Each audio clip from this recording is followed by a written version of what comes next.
Do you react to what's happening in your life, or do you respond? Today, I want to take you through 5 simple things that you can do to actually take control and stop reacting and start responding.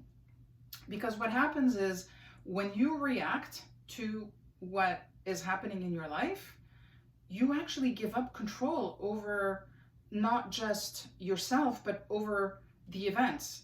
When reacting is your go to setting, unfortunately, what happens? The emotion gets in there, tempers flare, things can exaggerate, things can get blown out of proportion. Whereas when we respond, we actually take a moment to think about what the most appropriate response to the situation should be. And just taking that split moment to just think, take a breath, really makes a huge difference.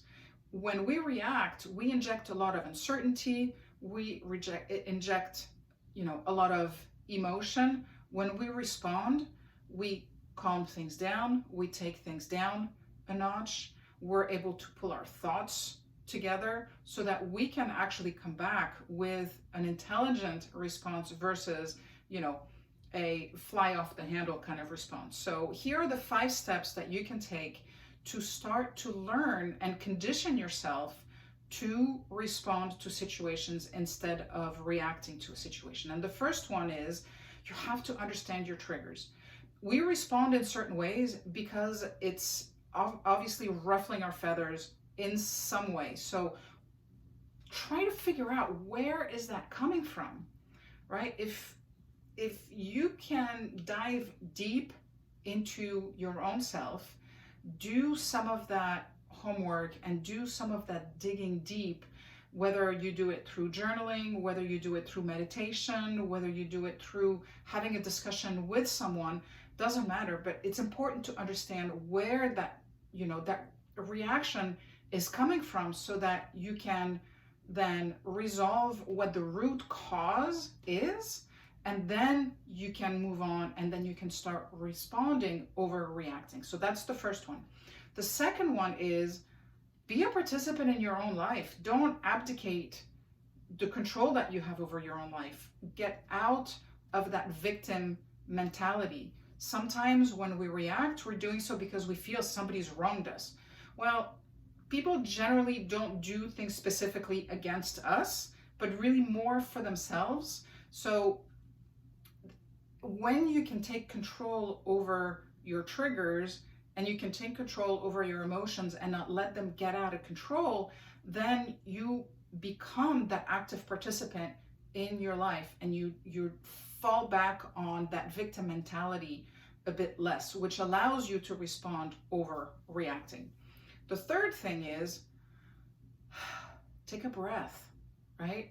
I have a friend who has this beautiful process when he starts to feel himself, kind of getting hot under the colors and things are starting to bother him and he can feel his emotions escalating. He'll do what he calls quarter breathing. And what that entails is taking a breath in for 4 beats, holding it for 4, exhaling for 4, and then holding for 4.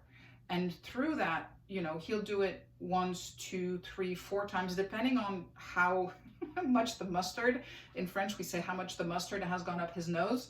And then, he can then, sometimes he just has to take a step back so he can do that quarter breathing, but that allows him to show up in a better way and respond versus reacting to what's happened.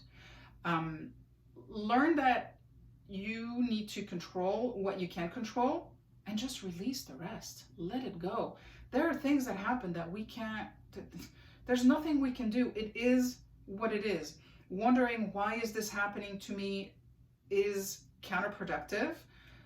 You might also want to twist the question and say, ask, why is this happening for me? What can I learn from this situation, so that you take that power back, so that you start to really think more critically and more intentionally about how you should be responding to the situation. So don't abdicate your control over your life by reacting and exploding.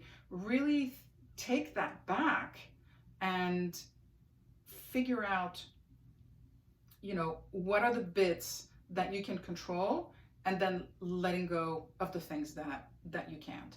And then the last thing is start by taking small steps. I remember when I was driving a lot more, I used to have an hour and 15 minutes or an hour and 20-minute commute to work each way. And I used to get so aggravated because people would cut me off all the time, right? Who's had that happen to them? I know I have. And I used to get so under the collar, or hot under the collar, and I used to get so aggravated.